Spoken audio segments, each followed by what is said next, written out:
2 homes, 1 heart. Mary had a little house, a yellow house, with a red door. It was where her family lived, her mom, her dad, and her. One day, her mom and dad told her something new. "We are going to have 2 houses now," they said.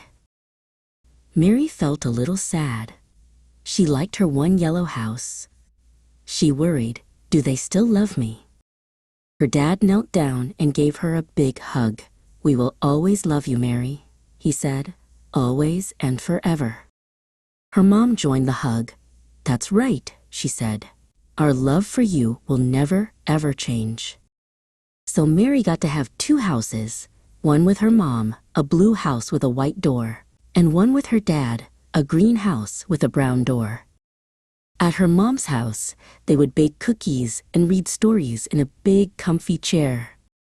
At her dad's house, they would build tall towers with blocks and play catch in the backyard. She still had her mom, and she still had her dad. They just lived in different houses.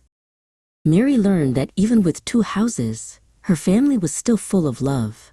She had 2 homes, but 1 happy heart